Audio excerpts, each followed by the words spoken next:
Welcome back. The election dates have been announced and the stage is set for the ultimate clash between the NDA and the INDI bloc this year.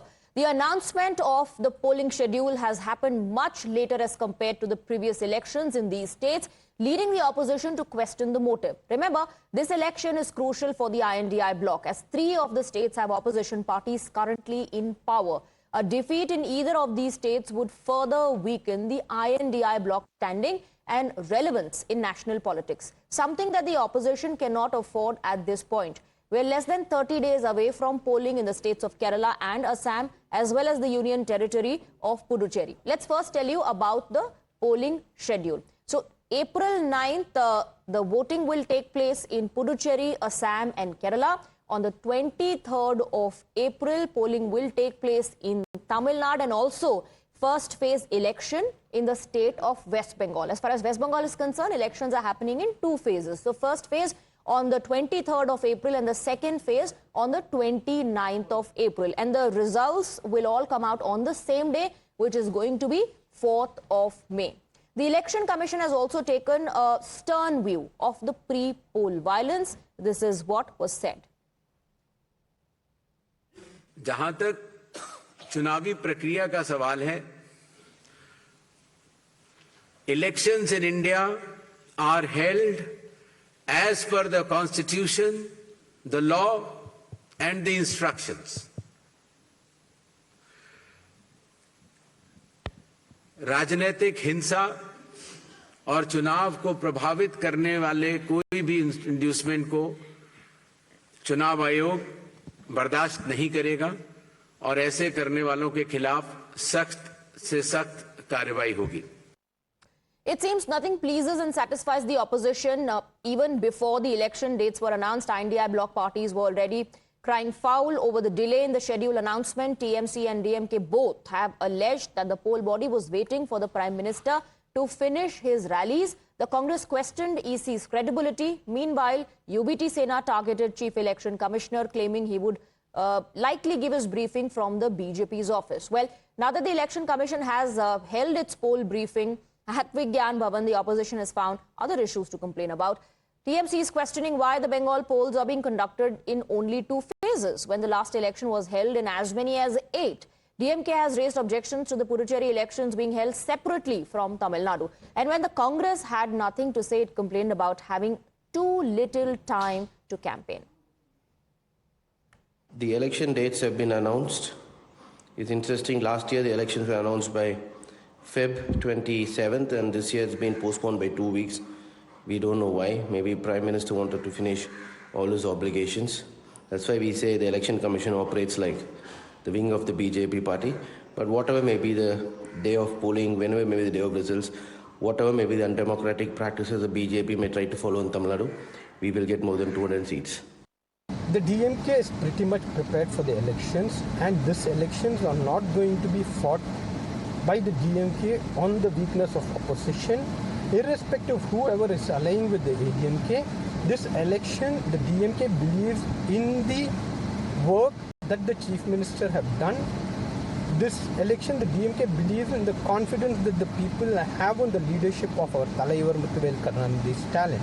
For the social welfare measures he did, for the economic growth this country has seen, for the foreign investment that this government has drawn into this state, are the factors that we believe in.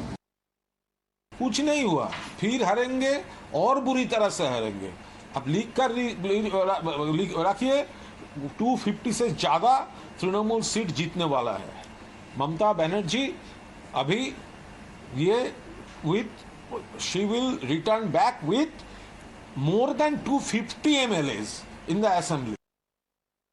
2 phase election है बंगाल में, तो इससे साबित होता है कि भाजपा का जो झूठा प्रचार है कि बंगाल में कानून व्यवस्था बहुत खराब है, जंगल राज है, ये है वो है, कानून व्यवस्था है नहीं, तो ये तो साबित करता है कि अगर 2 फेज हैं तो फिर कानून व्यवस्था बिल्कुल ठीक है. मैं ये कहूंगी कि चुनाव आयोग ने इलेक्शन डेट्स घोषित किया है, पर हम कैसे भूल सकते हैं जिस तरह से लोकतंत्र को सदमा पहुंचा है, लोकतंत्र को आघात पहुंचा है, लोकतंत्र को नुकसान पहुंचा है। जिस तरह से SIR प्रक्रिया से आम नागरिक से, जो नागरिक हैं जिनके पास सब कुछ है, कागज पत्र है, पहचान पत्र है, सब कुछ है, इनसे वोट देने का अधिकार छीना गया है।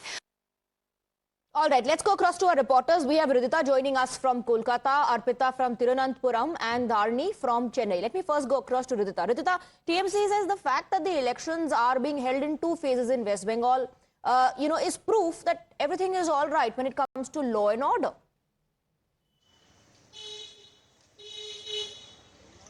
Well, absolutely. Earlier, we have also seen TMC has been criticizing the ECI for the reason that they are working under the blueprint of BJP, and BJP, the number that they had allocated of the number that would have been chopped off, that is the exact number that TMC has been claiming is the exact number that is getting chopped off, and this is how ECI has been working. And also over the time, again, we have seen Mamata Banerjee has been sitting on the Dharna Manch and voicing against this, and they are saying that BJP and ECI is targeting Bengalis, and the soft target is Bengalis, and therefore it is anti-Bengali movement that they are holding in Bengal.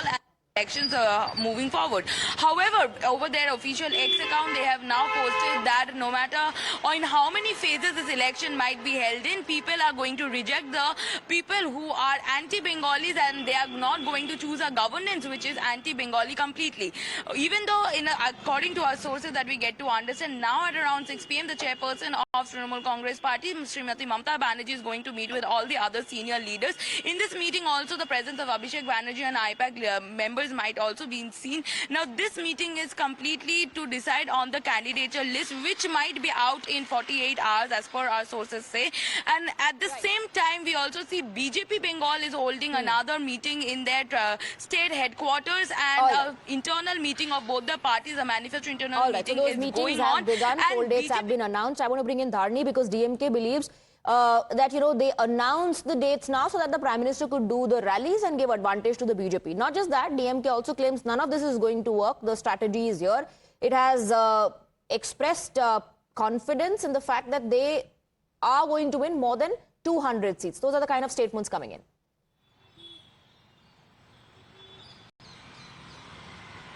Well, for the DMK, this contest is all about Tamil Nadu versus NDA.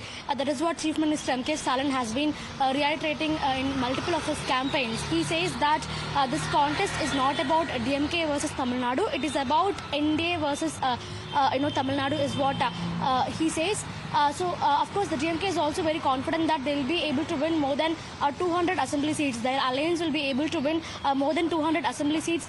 The Chief Minister has been speaking in length about how Tamil Nadu has not received any special projects or sufficient funds under the Union BJP government in the last 5 years. And recently, the metro rail approvals for Coimbatore and Madurai, they got rejected by the Union BJP government. And the same also says that through delimitation, the BJP is trying to reduce the parliamentary representation of the state in the parliament. And he also goes on to speak about how despite multiple requests from the state government, NEET examination has not been abolished, how the state has not got an exemption for NEET examination with multiple student suicides that have been occurring in the state. So all these are the issues that the DMK is going to go to the people and speak about. On the other hand, the NDA has also been strengthening itself day after day. So DMK is assigning motives to the dates being announced now, questioning the timing. I want to bring in Arpita as well. Arpita, how's the left responding to all of this? What are the reactions coming in from the political camps there?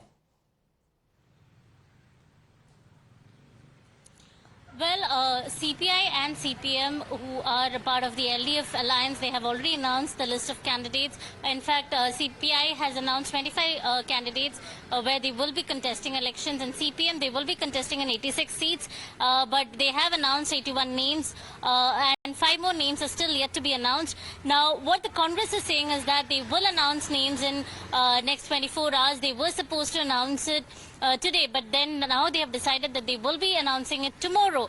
And BJP was supposed to announce the list of candidates tomorrow, but they say they need one more date's time, which means that they will be announcing it day after tomorrow. But there are few names in the BJP that they have already given out. That is one, Rajiv Chandrasekhar, who is the state president of BJP. He earlier itself had announced that he will be contesting from Nemam in Thiruvananthapuram, and now CPM has fielded V. Shivankuti, who's the General Education Minister from Nemam. So it's going to be a tight fight there from Nemam. Not just that, other leader who's well known, who's very famous in CPM is KK Shailaja. When she was the health minister back in 2016, people really liked her work, and she's a well-known leader in CPM. So this time, she was earlier MLA from Mattanur constituency in Kannur, but this time she will be contesting from Peravur, which is currently the MLA is from Congress, that is the KPCC president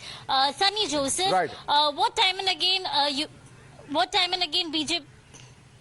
Arpita, stay with us because there's some more breaking news coming in. Top sources are telling Times Now that in just minutes from now, TMC chairperson Mamata Banerjee is going to meet with her senior leaders at her Kalighat residence for further discussion on the candidates list. Let's go across to Rita for more on this. Rita, what are the loose ends that TMC will be hoping to iron out now?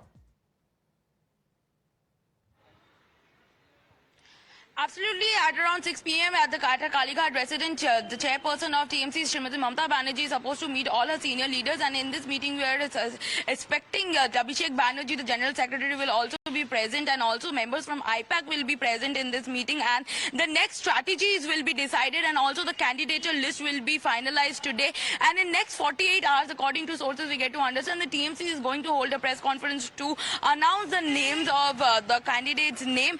At the same time, we also see BJP is holding the manifesto internal meeting at their state headquarters in Salt Lake, where the senior leaders are present, and tonight only few of the senior leaders are going to fly down to Delhi, to the national capital, where they are supposed to get the final candidature list signed. At this point, both the parties are in the huddle race just after the EC has given out the dates to bring out their candidature list and to decide upon the manifesto. Both the internal meetings are going on in Kolkata at the same time, and all eyes on the next 48 hours when both the parties are going to announce on their manifestos, their strategies, and the candidates who are going to appear for the upcoming elections.